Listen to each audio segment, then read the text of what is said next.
Ya he hablado con alguno de vosotros ahí fuera y ya he adelantado algo de lo que tengo aquí en el mensaje. De hecho, en el título tengo Predicación para México.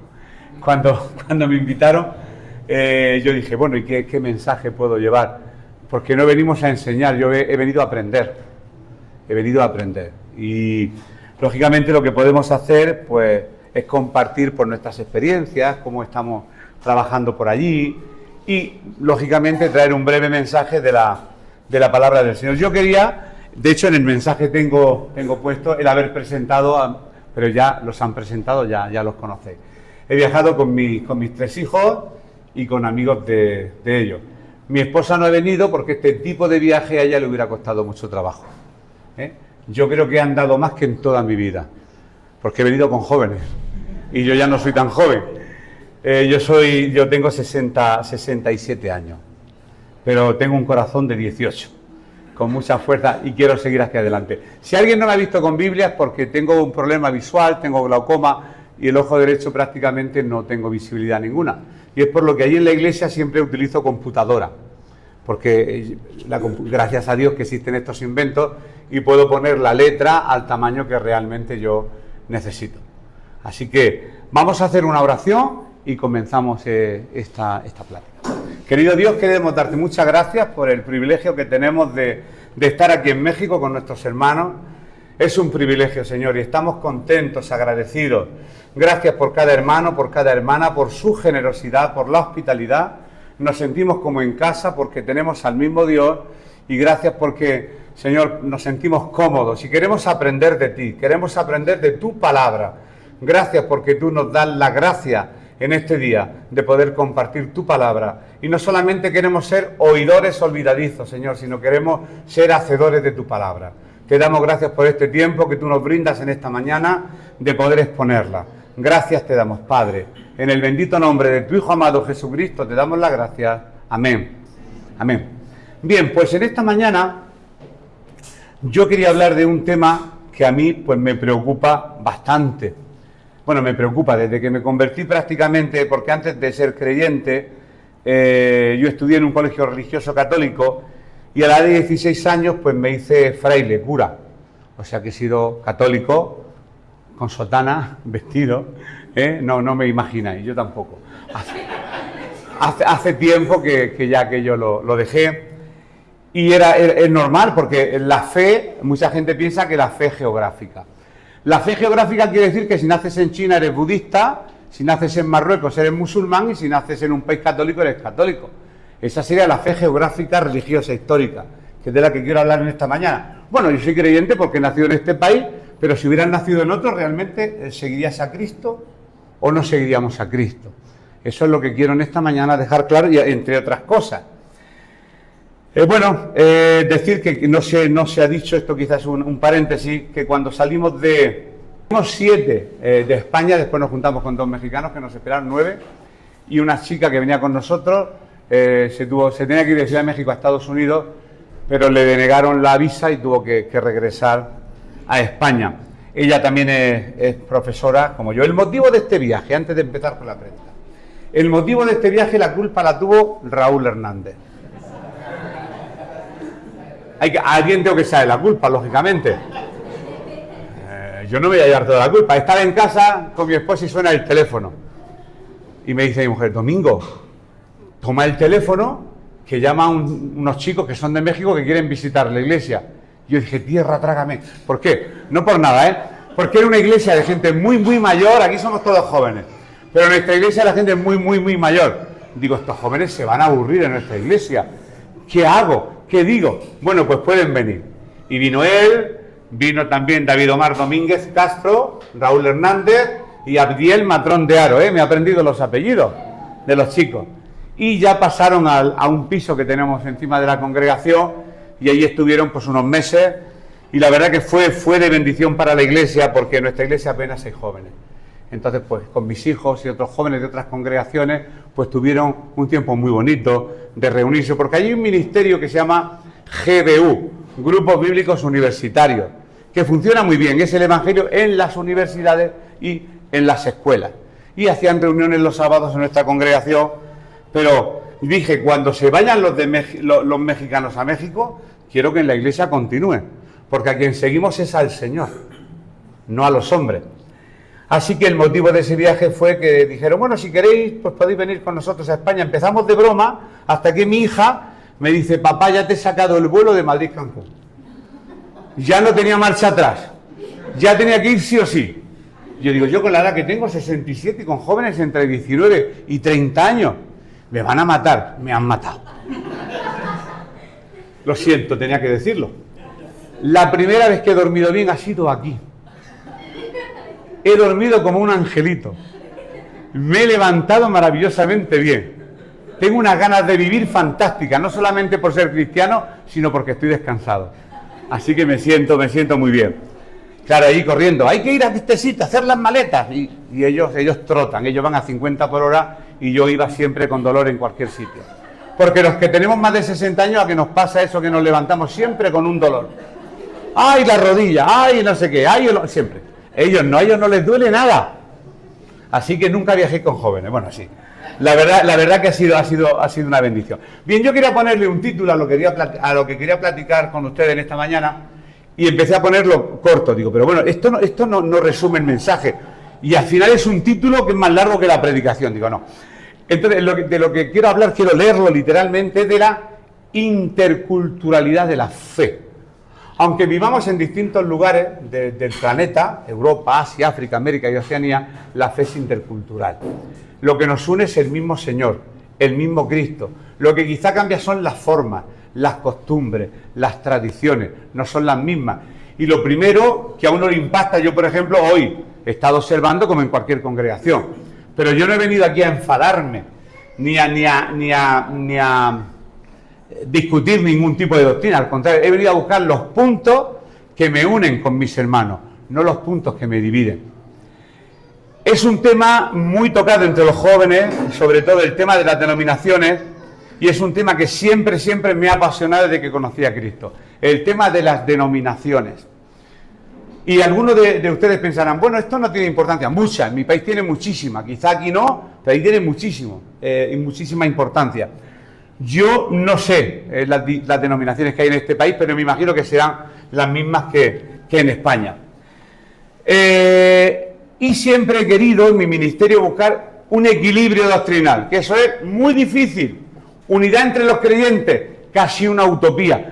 Pero el ver esta mañana que hay creyentes de distintas congregaciones, digo, esto es una maravilla, ¿no?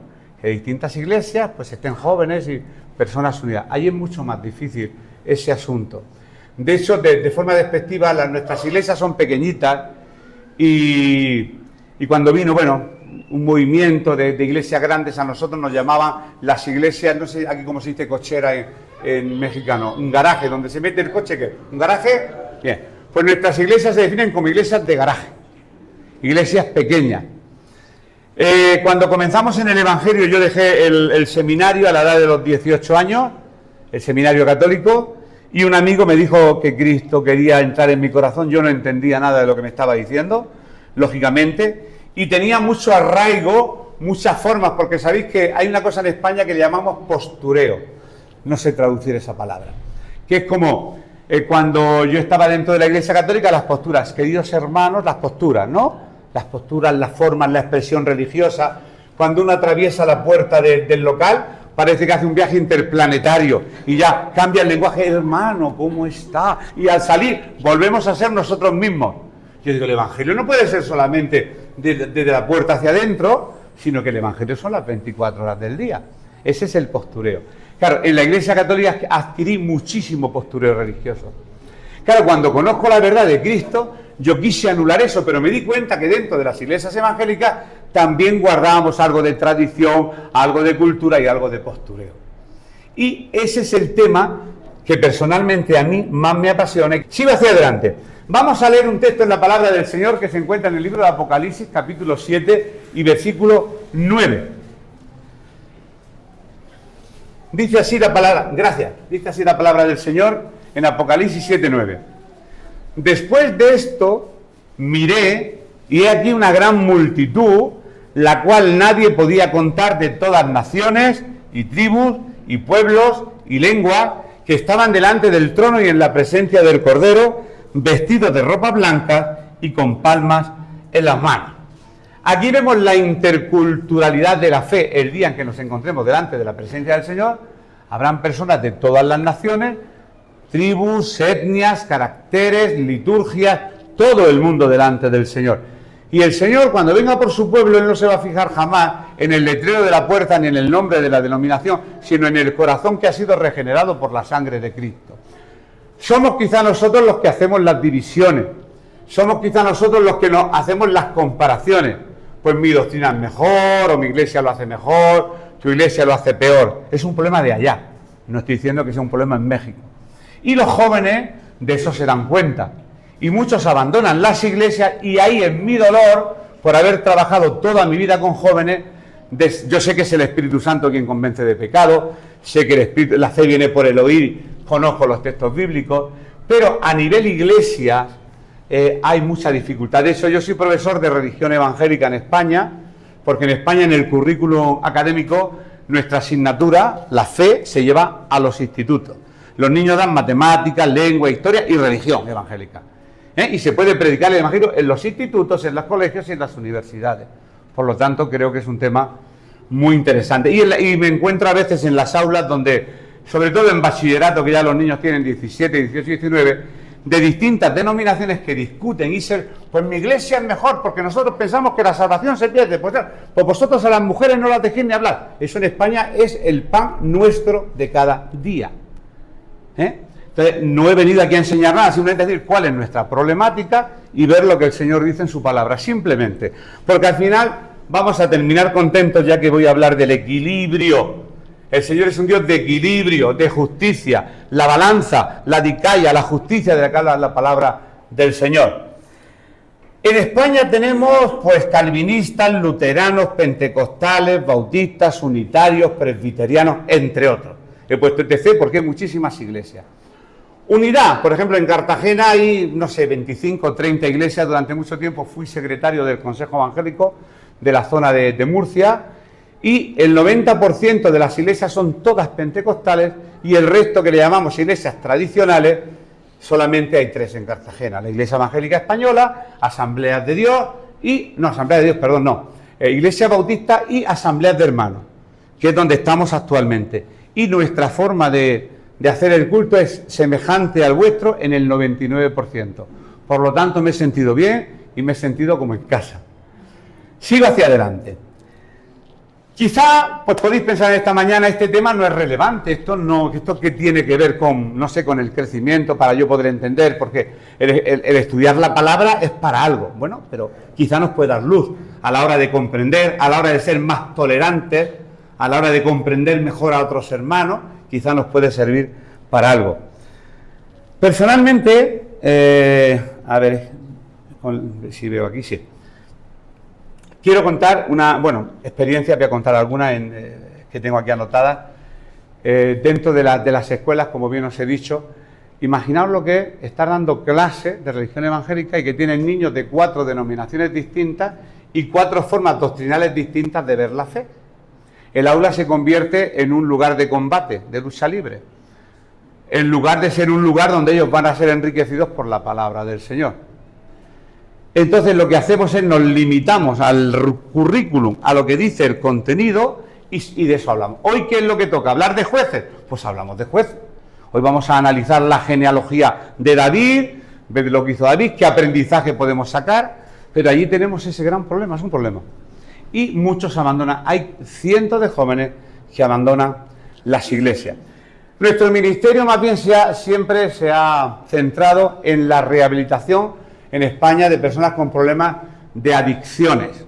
Tanto mi mujer como yo trabajamos en centros de rehabilitación para toxicómanos allí en España, y claro, son centros cristianos, y allí la terapia, hay una terapia médica, no se usaban psicólogos ni médicos, sino el Señor te va a sanar y ya, bien, pero después vimos que la realidad era distinta. En el año 78 en España llega el movimiento hippie, con ello llega la droga, y que las iglesias queríamos, en el amor de Dios, atender a estos chicos y a estas chicas que andaban tirados por las calles, y nos dimos cuenta de que fingían ser cristianos, sabían utilizar el lenguaje cristiano, Dios te bendiga, hermano, y después te robaban y te asaltaban las casas.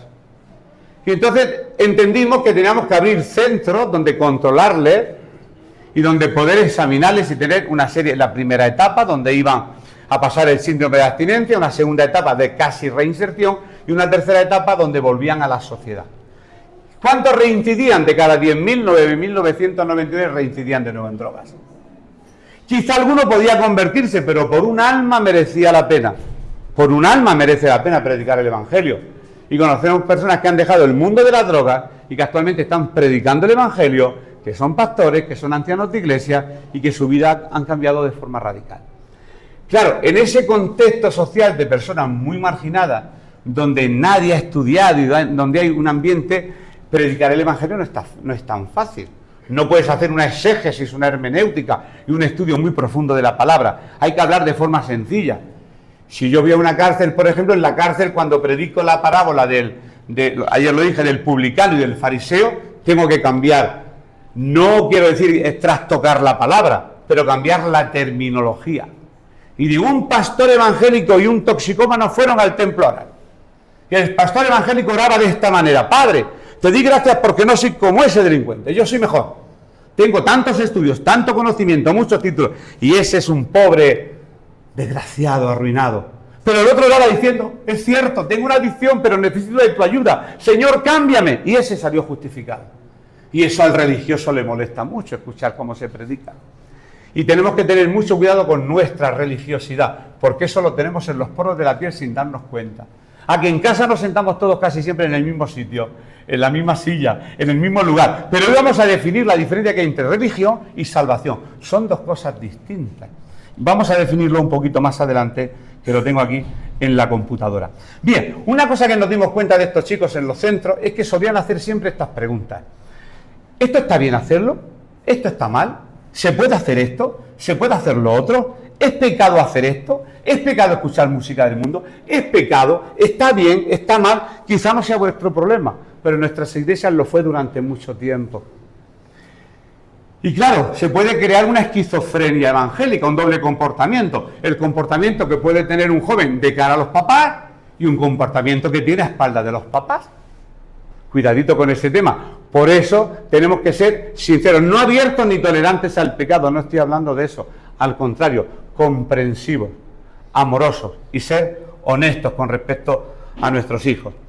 Eso a nivel centro de rehabilitación. A nivel iglesia, que es donde estamos hoy, ¿quién tiene la doctrina correcta? La ortodoxia, decía el hermano Daniel, que en su iglesia se están llevando a cabo estudios.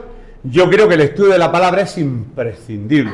En nuestra iglesia tenemos un día específico donde analizamos versículo a versículo, hacemos exégesis, el original griego, el hebreo, para entenderlo perfectamente. El estudio de la palabra nos ayuda mucho, porque hay iglesias que estudian más la palabra, otras que estudian menos.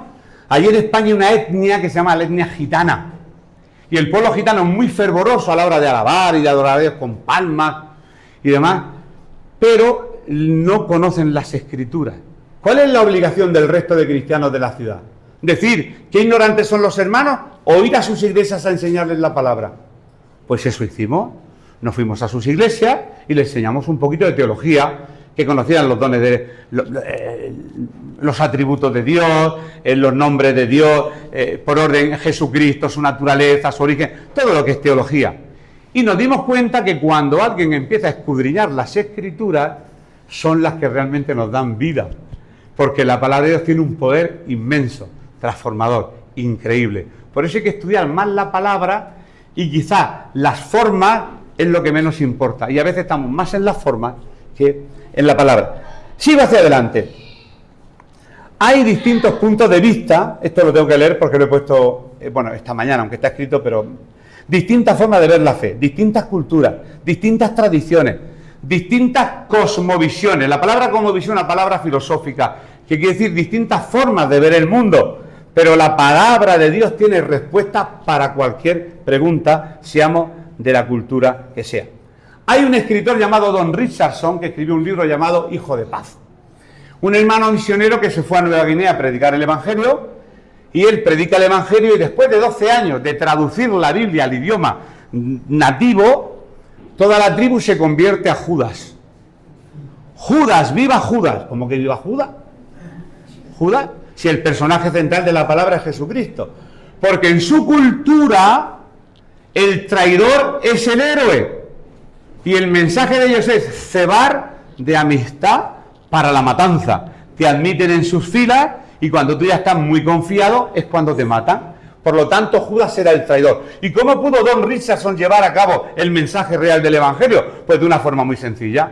Vio que alguien de esta tribu había matado a alguien de esta tribu y la única manera de reconciliación no era un juicio con un juez o un fiscal. Era el primer hijo que naciera de matriz de mujer de la tribu del asesino tenía que ser entregado a la familia del asesinado.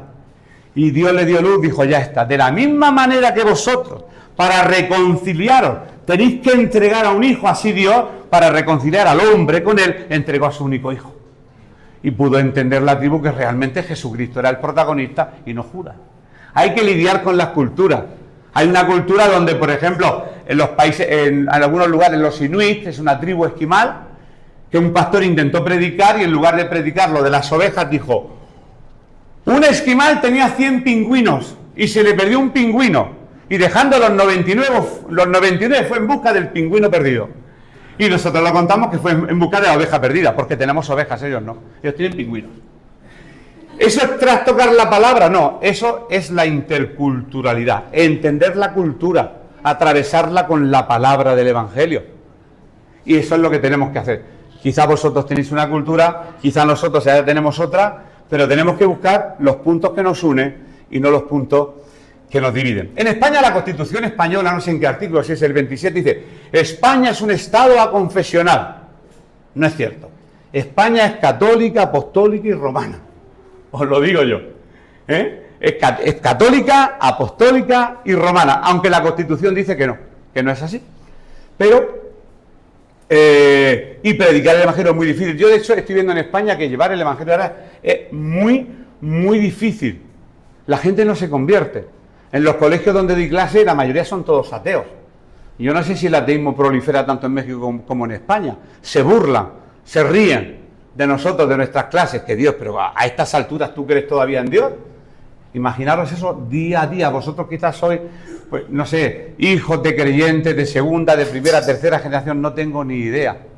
Y el Evangelio lo tenéis muy, muy arraigado. Es muy difícil, y no es que esté poniendo a España por los suelos, el asunto de predicar el Evangelio. Por lo tanto, lo que tenemos que entender en esta mañana es que la religiosidad, la tradición y la cultura no siempre son buenos para aceptar nuestra forma de vivir la vida cristiana. ¿Sabéis lo que tenemos que buscar? El término medio, el término medio, el término medio. Como mis estudios fueron de filosofía, yo de vez en cuando a la hora de compartir he hecho mano de un filósofo. En este caso, en esta mañana he hecho mano de un filósofo llamado Aristóteles, que os sonará a todos, que él hablaba del término medio, término medio. Él decía, la virtud consiste en el término medio. Y decía, ¿y qué es eso del término medio? Y decía, entre la osadía, ser muy, muy atrevido, y la cobardía, hay un término medio que es la valentía. Pues en Cristo Jesús ocurre exactamente lo mismo. Señor, no me des mucho, no sea qué, ni me des poco, manténme del pan necesario. Toda la palabra de Dios tiene una connotación de justicia, dedicar, y a la justicia quiere decir dar a cada uno lo que le corresponde. Por eso tenemos que buscar también el término medio en nuestras congregaciones. Término medio, justicia. No, tenemos la razón y ya. Yo creo que no, yo creo que hasta el día en que nos encontremos cara a cara con Jesucristo tenemos que estar abiertos a aprender. Tenemos que estar muy abiertos a aprender, porque si no, ya pensamos que tenemos la ortodoxia y eso puede ser perjudicial a la hora de relacionarnos entre nosotros y entre otras congregaciones. Por lo tanto, el término medio está en el equilibrio y solo nuestro Dios, que es justo, puede llevarnos a vivir una vida cristiana en equilibrio. Ahora empieza la predicación. No, es broma. Ahora empieza. Bien, ahora vamos a meternos un poquito más dentro. ¿Cuánto tiempo tenía más o menos? ¿Eran 2 horas? ¿Eran 30 minutos, no? Bien, voy a cumplirlo, Jesús siempre tuvo problemas con los religiosos de la época. Si intentáis interiorizar eso en esta mañana vamos a entender muchas cosas. muchas cosas. Tuvo problemas precisamente con los religiosos, los conocedores de la Torá. Jesús estuvo hablando con Nicodemo. Si vais a Israel, en Israel se ven a los abuelos por las calles con los niños y les están enseñando hasta los 13 años que hacen la bar mitzvah. Deben de saber de memoria Génesis, Éxodo, Levítico, Números y Deuteronomio. La Torá íntegra. Y ya pasan a la comunidad judía. Pero los judíos no son cristianos. Están esperando todavía al Mesías. El conocer la palabra no te hace cristiano, ni me hace cristiano. Lo que me hace cristiano es el haber nacido de nuevo. Ahí está el secreto, en el nuevo nacimiento. ¿Con quién tuvo Jesús problemas? Pues mira, no lo tuvo ni con prostitutas, ni con ladrones, ni con marginados, ni con excluidos sociales, no. Con ellos hablaba y comía, le acusaban. Tú eres comedor y bebedor, siempre estás con gente de mala calaña, ¿qué estás haciendo? Jesús tuvo problemas con los dueños de la doctrina correcta, ortodoxia, opinión, la opinión correcta. ¿Y quién eran los ortodoxos de la época? Escribas y fariseos. ¿Y cómo se llevaba mal con los religiosos? Si los religiosos conocían la profecía mesiánica, todas las profecías que tiene la Biblia sobre Jesucristo las han leído. Hoy habéis leído Isaías 53 desde aquí. Como oveja fue llevado al matadero. Si alguna vez vais a Jerusalén y queréis predicar el Evangelio, a un judío enseñarle Isaías 53 y lo ponéis nervioso. Lo ponéis muy nervioso, porque es un texto que ellos se lo saben de memoria porque pertenece al Antiguo Testamento y que está hablando literalmente de la figura de Jesús. Pero ellos no creen en Jesucristo como el Mesías. De hecho, si vais por un barrio de Israel que se llama Mea Shearim y os ven con una cruz colgada, salid corriendo porque os van a pegar. Rechazan el cristianismo. Claro, ¿qué es lo que nos une cuando hemos viajado a ese lugar? Pues la historia del Antiguo Testamento las hemos podido vivir en aquellos lugares. Pero no me quiero liar por ese tema. En esta mañana quiero dejar bien claro la diferencia entre religión y salvación y quizá podamos entender y avanzar. La palabra religión, del latín religare, es una atadura. Es ¿qué debo de hacer para agradar a Dios? Ay, debo de leer la Biblia. Ay, debo de ir al culto, a la reunión. Debo de. La religión es el esfuerzo del hombre por llegar a Dios. Eso son obras. Y la salvación es el esfuerzo de Dios por llegar al hombre. Es a la inversa. Tus pensamientos no son mis pensamientos, ni tus caminos son mis caminos. Y eso, lógicamente, hay que romper el chip mental que tenemos durante muchos años. ¿Qué es el perdón? Que el hermano me ofende y pues hasta que no me pida perdón. No, la Biblia dice, si sabes, cuando vas a hacer tu ofrenda al altar, que alguien tiene algo contra ti, ve y reconcíliate.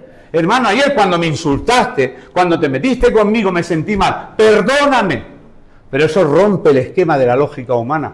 Pero es que a Dios no se le razona. La vida cristiana no se puede razonar. La vida cristiana solamente se puede vivir. E intentamos razonarla. No, hay que vivirla. Es que es más complejo, lógicamente, porque es cuestión de fe. Bien, pues el religioso cree que haciendo un listado de lo que se puede y de lo que no se puede hacer y cumpliéndolo todo, se ha ganado la salvación. ¿Qué se puede hacer? Por eso decía que los hijos de los centros, esto está bien, esto está mal, esto es pecado, esto no es pecado, y hacemos unas listas de pecados y señalamos y juzgamos sin darnos cuenta a esa persona, cuando eso no es la misión del cristiano. La misión del cristiano no es echar a los peces, es recoger a los peces. Tenemos que tener cuidado si somos religiosos o realmente no somos religiosos. Y el creyente sabe que la salvación la ganó Cristo por nosotros, perdonando nuestros pecados. Esto puede ser una bomba, pero ahora voy a arreglarlo, ¿eh? La bomba no va a estallar. Jesucristo perdonó nuestros pecados pasados, presentes y futuros. Claro, alguien dirá, eso es una trampa, porque si el Señor ya ha perdonado los pecados que voy a cometer en el 2028, pues peco alegremente, como sé que Él me va a perdonar, pero no es así. Cuando abundó el pecado, sobreabundó la gracia. ¿Pero perseveraremos en el pecado? No, en ninguna manera. Si yo sé que mi esposa a mí me va a perdonar cualquier infidelidad, pues no hay ningún problema. Como sé que Jesús no, pero yo no estoy con mi mujer, estoy por ella por amor. Y a Cristo se le sigue por amor, no por cumplir normas, no por cumplir religiosidades. Se le sigue por amor, por amor, por amor. Por amor. Lo digo para convencerme yo también, ¿eh? Porque yo me predico también a mí mismo. Ese es el creyente. Esto último que he dicho puede parecer un escándalo, ¿verdad? Lo que el Señor perdonó. Pero muchos dirán, bueno, pues si pecamos no pasa nada, porque Cristo siempre me perdona. Pero que se nos meta en la cabeza que seguimos a Cristo por amor, por amor. No por miedo ni temor al infierno, porque eso es lo que ocurría cuando yo era católico. Iba, me confesaba, Ave María Purísima, me respondía el cura, entonces digo, te absolvo in peccatus tu, y me perdonaba, y yo decía, ay, se me ha olvidado decir el otro pecado, y volvía de nuevo. Era como siempre la conciencia sucia, la conciencia sucia. En Cristo no es así. Él nos lo ha perdonado todo. Cuando dijo consumatum est, consumado es en español en la cruz, está diciendo que todo estaba ya hecho. Tú no puedes hacer nada. Si debes algo en el mercado y yo voy y te lo pago, no intentes pagar porque ya está pagado.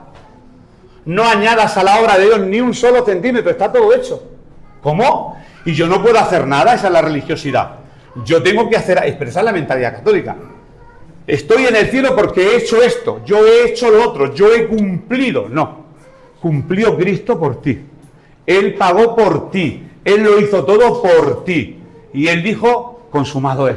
Entonces, ¿nosotros qué tenemos que hacer? Bueno, pues hay una diferencia entre la salvación y la santificación, que también se ha hablado esta mañana. He tomado nota.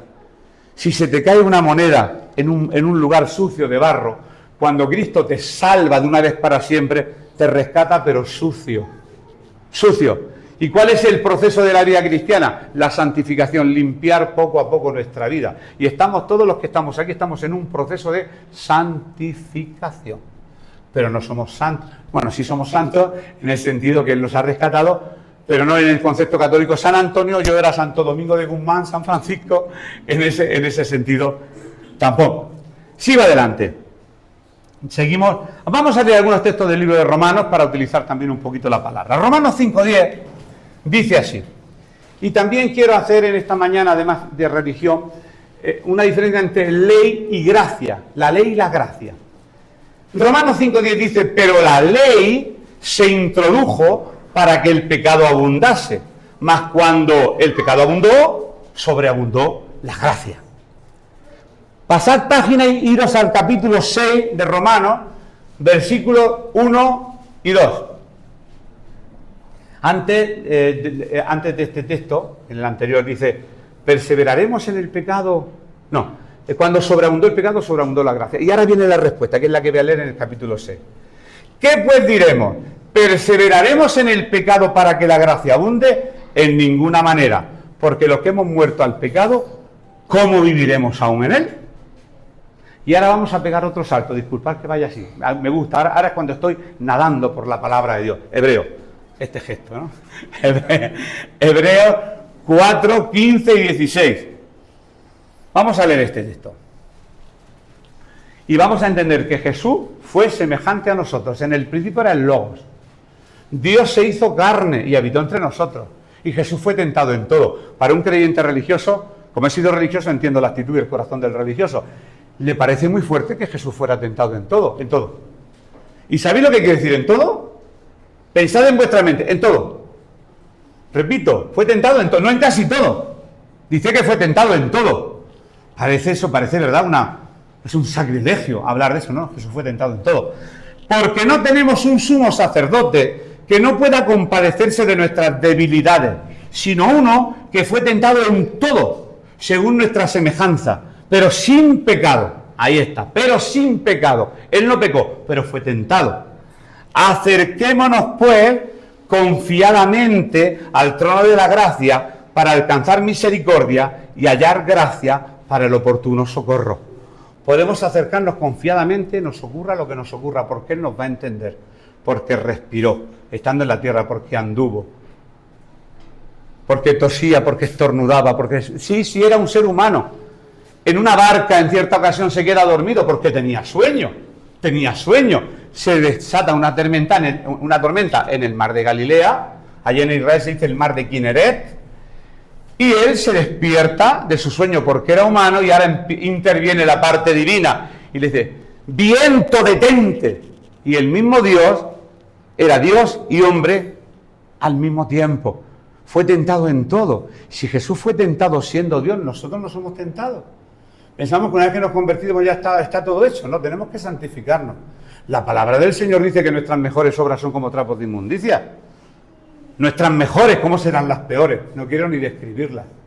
Por eso no podemos creernos nunca mejor que nadie, ni poner tantas normas y atamos cargas a los demás que ni nosotros mismos podemos sobrellevar. Y exigimos de nuestros jóvenes quizás una vida cristiana cuando no han nacido de nuevo. No podemos exigir que no hagan si no son nacidos de nuevo, no puede ser. No hay un cambio. Tú no puedes pretender que a un perro le guste una sardina, tiene que cambiar su naturaleza a gato. Hasta que el Señor no nos cambia la naturaleza, nos gusta una cosa o nos gusta otra. Y a veces por la norma y por la religión queremos envasarlo todo en el mismo paquete y no puede ser. Nuestra obligación es orar y predicar, orar y predicar, orar y predicar. Y el Espíritu Santo hará el resto. Por lo tanto, el asunto, bueno, sencillo, no es tan sencillo. Primer paso importante, hay que nacer de nuevo. Esto también se ha dicho en esta mañana. No penséis que me queda mucho más. ¿Qué casualidad, tengo aquí anotado, que Jesús tuvo que hablarle precisamente a Nicodemo, de Juan 3, que sé que lo conocéis, del nuevo nacimiento. Qué casualidad. Un erudito de la palabra, a un erudito tiene que decirle, Nicodemo, porque la escondida, oye, sé que tú vienes de Dios, pero, y Nicodemo, si solamente tienes que nacer de nuevo. El nuevo nacimiento, yo lo explico a los niños de una forma como una fecundación. Yo digo que el ser humano, lo dice la palabra, y todo vuestro ser, espíritu, alma y cuerpo, no somos trinos. Tenemos espíritu, tenemos alma y tenemos cuerpo. El cuerpo es esto que hay aquí, que podéis ver. Tenemos 5 sentidos: olfato, gusto, oído, tacto. La fe viene por el oír. Por lo tanto, cuando alguien escucha el Evangelio, empieza por un sentido. Y claro, siempre está el típico niño que te pregunta, ¿y si es sordo? No, bueno, pues si es sordo, pues con la vista. ¿Y si es ciego? Bueno, pues si es ciego, con el braille, que hay un sistema. Conocí a una ciega que leía la palabra del Señor y a través del tacto el Espíritu Santo le hablaba. Esto es maravilloso. La fe viene por el oír. Y entonces es como una fecundación. El esperma llega, entra en el primer ciclo y llega al segundo, donde está el alma. ¿Sabéis lo que es el alma? Las emociones, la inteligencia y la voluntad. Las emociones es el cristiano emocional que solamente vive por emociones. Hoy estoy bien, hermanito, ¿cómo estás? Hoy estoy mal. Hoy estoy, gloria a Dios, estoy bien. Estoy mal. La vida cristiana montaña rusa. Una vida almática que no tiene que ver nada con la vida espiritual. Las emociones, la inteligencia. ¡Qué buena predicación ha dado el hermano! ¡Oh, maravilloso! Y nos emocionamos porque todo lo procesamos por la inteligencia. Pero hay una parte del alma que dejamos aparte, que es la voluntad. La voluntad es decir sí o decir no a Dios. Y esa es la parte que mejor funciona. Cuando alguien escucha y el Espíritu Santo le convence, porque la fe viene por el oír, y entonces tú dices, Señor, yo quiero, es cuando por fin esa fecundación se produce y llega ese esperma divino de la carga genética del cielo y entra en tu espíritu y naces de nuevo. Y eso es un milagro que yo no puedo explicarlo. La Biblia dice que el espíritu con mayúscula da testimonio a nuestro espíritu con minúscula de que realmente somos hijos de Dios. El nuevo nacimiento es inexplicable. No podemos jugar, este es convertido, este no es convertido. Tenemos algunos datos en la Biblia. Por su fruto se conoce el árbol. Si llevas una vida, lógicamente, el que practica el pecado es hijo del diablo. Claro, tenemos algunos datos. Pero no podemos jugar ni aún la salvación de nadie. No podemos jugarlo. No se debería de jugar. Por lo tanto, nacer de nuevo es el primer requisito para ser cristiano. Y no podemos tratar a alguien que no ha nacido de nuevo como si fuera un creyente. No podemos, ya digo que en los centros de rehabilitación muchos chicos aprendían el argot, la forma de hablar. Hay un lenguaje cristiano muy sentido. Hermano, Dios le bendiga, ¿cómo está? Yo puedo imitarlo, pero a lo mejor no he nacido de nuevo. Por lo tanto, mis frutos no se corresponden con el nuevo nacimiento. Si no hay un nuevo nacimiento, no soy una nueva criatura. Hay que santificarse, por supuesto. No penséis que nosotros en España somos muy liberales y todo es que en España, en las iglesias, todo se permite. No, ¿qué va? Yo creo en la santificación con todo mi corazón. El cristiano debe de santificarse, de apartarse del mundo y acercarse a Dios. Pero entendiendo que todos ofendemos muchas veces. ¿Habéis oído ese versículo alguna vez? Todos, ¿sabéis lo que quiere decir? Todos. Adverbio de cantidad. ¿Ofendemos cuántas veces? Muchas. Otro adverbio de cantidad. Pero no nos gusta que nos lo digan. Pero es que nuestra naturaleza es pecaminosa. Isaías lo dice en el capítulo 1. Una llaga podrida en nuestra vida desde la cabeza hasta los pies. No penséis que tenemos ningún mérito, no tenemos ningún mérito, los méritos son de Cristo, porque todo lo podemos como en Cristo, porque Él nos fortalece, no son nuestras fuerzas, no es nuestra inteligencia, no son nuestros estudios bíblicos, no es nuestra herencia evangélica, es el nuevo nacimiento, y eso es una bendición, hay que santificar. Y por último, hay que vivir conforme a la palabra, porque la palabra en definitiva es la que transforma, la que redarguye, la que te dice, la que te habla. Yo le llamo a la palabra el efecto boomerang. ¿Sabes lo que es el boomerang? Este arma australiana que lanzan los bosquimanos para matar y después vuelve. La palabra nunca vuelve vacía. Siempre que predicamos palabra, la palabra siempre hace efecto, siempre. Yo puedo hablar un testimonio, puedo contar algo gracioso, nos reímos, pero realmente lo que va a cambiar el corazón del ser humano es la palabra del Señor. El Señor nos dice en su palabra: id por todo el mundo y predicad el Evangelio a toda criatura. Por lo tanto, la fe es intercultural en todos lugares.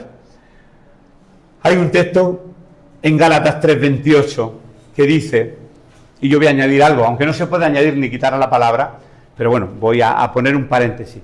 No hay judío ni griego, no hay esclavo ni libre, no hay varón ni hembra, porque todos vosotros sois uno en Cristo Jesús. En España decimos, no hay gitano ni payo.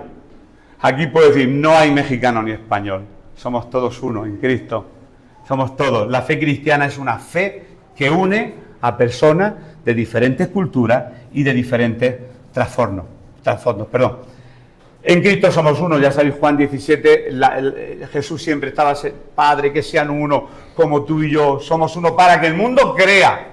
El mundo cree cuando ve que el pueblo de Dios está unido y no se enfada y no se pelea y no discute por doctrina ni discute por cualquier otra cosa. Y tenemos que ser muy honestos en ese aspecto. La tolerancia, esto es el último subtítulo que tengo en esta mañana, tolerancia entre los distintos grupos cristianos. Las diferencias en las denominaciones evangélicas, yo estoy hablando quizás de nuestro problema, no deben ser un obstáculo para la unidad y la tolerancia. Segundo, debemos enfocarnos en lo que nos une, que es la fe en Cristo, no es lo que nos divide. De eso en el matrimonio es que estéis de acuerdo en todo, que no, pero no hay divorcio, porque amamos, por amor, no tenemos por qué pensar igual. Si tú piensas como yo, no eres mi hermano, ¿cómo que no? Yo no tengo libertad de pensamiento.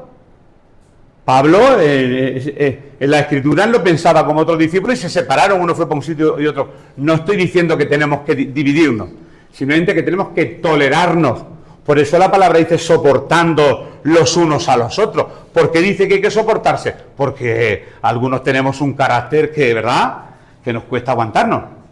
Tolerándonos los unos a los otros, perdonándonos los unos a los otros. Y cada uno tenemos un carácter distinto, completamente distinto. Lo que nos une es el amor del Señor. Lo realmente importante, como he dicho, es nacer de nuevo y santificarse. No solamente, ya estoy convertido, no, ahora empieza un proceso. Dios te ha rescatado de tu vana manera de vivir, santifícate. ¿Y quién te limpia? La palabra. Ya por la palabra que os he predicado, ya estáis limpios. Pero no es que estamos limpios hoy, que no sé ni qué día es. ¿Qué día soy? 17, 20. El 20 de julio, no, tenemos que seguir perseverando, 21, 22, 23, hasta que nos encontremos en la misma presencia de Dios. Así que el nuevo nacimiento, como he dicho, es indispensable. Bueno, es el primer paso. Termino. Es que yo tengo una estructura para compartir. Conclusión final de lo que hemos dicho en esta mañana. Conclusión final. Primero, leemos en Romanos 12:1, por tanto, hermanos, os ruego por las misericordias de Dios que presentéis vuestros cuerpos como sacrificio vivo, santo, agradable a Dios. Segundo, el Evangelio de Jesucristo traspasa fronteras, traspasa corazones, traspasa culturas, traspasa tradiciones, traspasa denominaciones. Está por encima de todos y de todo. Nadie tiene la exclusiva. Que podamos todos los que estamos aquí en esta mañana ser un reflejo de la gracia y del amor de Dios en nuestras vidas, en cualquier situación, en cualquier cultura y en cualquier tradición o país. Lo que nos une a los que estamos aquí en esta mañana es el amor de Cristo Jesús. Y hasta aquí la palabra del Señor.